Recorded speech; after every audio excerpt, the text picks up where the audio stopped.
Hi guys! Welcome to my vlog. So wala ikwento, ano ang ginawa ko nung 2 weeks leave before ako manganak. So this is the last time when we had a meeting in Septo sa school, sa work. So, hindi na ako gumagalaw ng studio. Ayan. And then, this is the last day, I think, na pagpasok ko sa school. So, naglalakad na talaga ako dyan. When I entered 8 months. So, that is from our house going to school. So, like around 5 minutes lang yan. Pero, nung buntis ako, minsan 10 minutes ko siyang nilalakad at hingal na hingal ako. Ayun, mas matuwid pa yung susu sa akin, di pa. So, ayan. Ang pagpasok ko is 11 o'clock or around 11:30 a.m. So, sa init na yan, tinitiis ko kasi gusto ko talaga. Ayan. And then, so, for 2 weeks, ayan, penguin walk na pala ako. So, 15 minutes walking sa gabi and sa afternoon kasama ko mag-ama ko. So, sa gabi, ayan, minsan kami ni Aki. And sa morning, hindi ako nakakapag-walk. Minsan lang. Is either afternoon at saka evening ako naglalakad.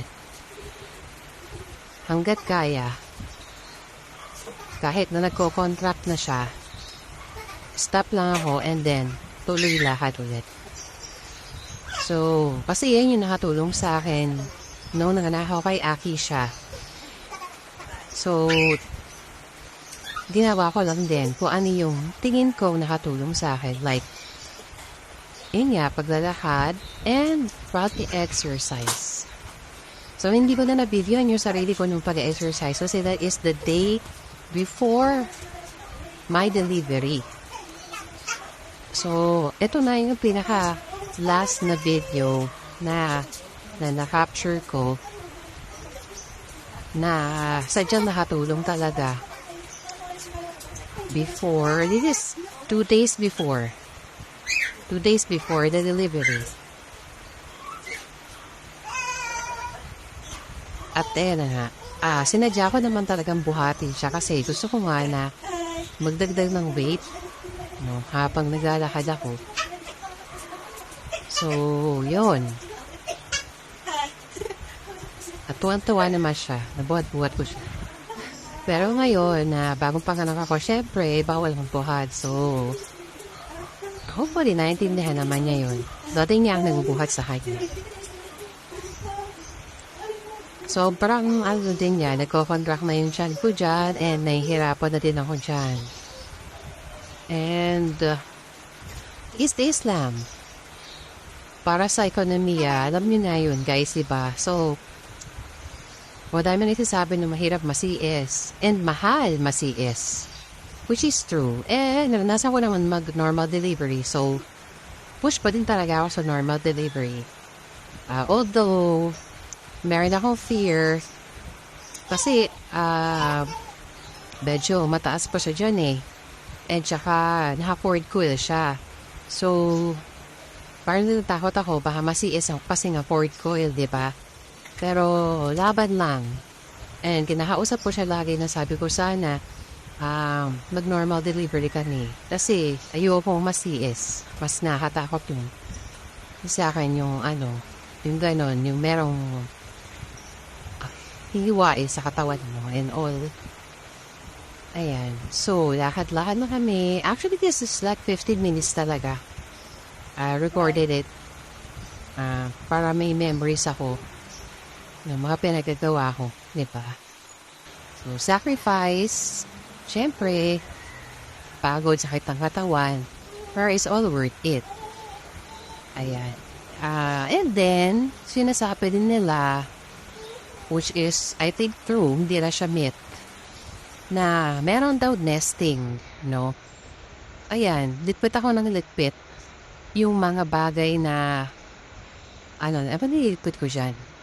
Yung mga bed sheets sa aming aparador, tapos yung mga towels, na walang lalagyan. Bumili ako ng organizer.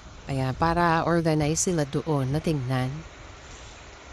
Yan. Tapos, even before that, di ko na rin na video nung nagpili ako ng mga baru-baruan ni baby.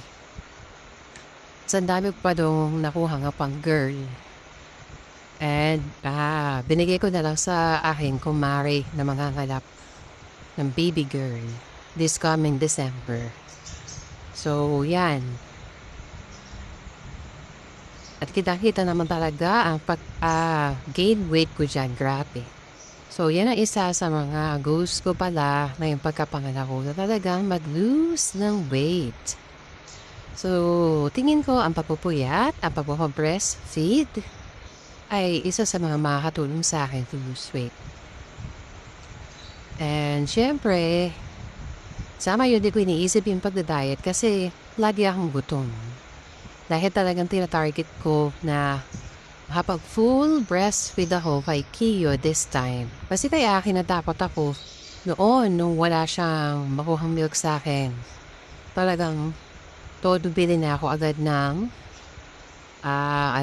ng formula milk. Although I tried to pump, I tried to eat soups, malunggay, ganyan. Kaya lang, kaya tamaran ko yung pagpapump. Tapos, parang lagi siyang iyak na iyak. Feeling ko, hindi talaga sumasapat. Kaya, mas nadaig ng formula milk yung breast milk ko. So, around 3 months, napa-breast milk ko naman siya kaso mixed feed. So, this time, I can say na si Kiyo, inubos ko lang yung maliit na milk na binili namin. Kasi pinabili kami sa hospital. So, yun. Morning at saka pagka midnight, yung antok na ako. Ayan, tapos pagising sa morning naman, yun yung maglilinis naman ako. Doon, pinag-formula milk ko siya para na maubos yung formula milk kasi sayang. Pero between that, ay nagbe-breastfeed kami. And goodness naman kasi nakatulog naman siya and nagpupup naman siya. So, feeling ko, may nakuha naman talaga siya sa akin. And I can say this time, kasi nagpapaalaga ako sa hilot, talagang pinamassage ko yung yung breast ko and okay naman yung flow ng milk. At saka sabi nga, diba, sa mga nababasa ko, law of demand and supply. So, habang dinedede ni baby ang ating breast, mas lalo lalakas yung milk supply natin. And, hindi kailangan matakot na hindi mo nabibigay yung kailangan ni baby milk kasi sapat-sapat yung nasa breast mo na makukuha niya para mabusog siya. Yan. So, pagoda na ako dyan. Yun lang na may ginagawa ko. Nagtiklop ako ng mga pillowcases. Yan. Saka na. So, October 22 at exactly 3 a.m., nag-contract na talaga siya ng sunod-sunod. And so, ayan na nga, naka-tricycle kami. Nagpatakbo na ako sa hospital. And ayan na nga ang mukha ng nag-normal delivery ng walang anesthesia. Pero pack. Gwapo naman. Worth it. Worth the pain, my love. Diba? So, opo, wala pong anesthesia. Dahil na late na nga. 3 p.m. ako dumating and then pumutok ang panubigan ko agad-agad. Natarantaan lahat sa emergency. At lumabas po siya nung naka-side view ako nung walang anesthesia. Ayan, pauwi na kami. Kinabukasan din, kaya naginabi na nga kami ng bongga. And So, yan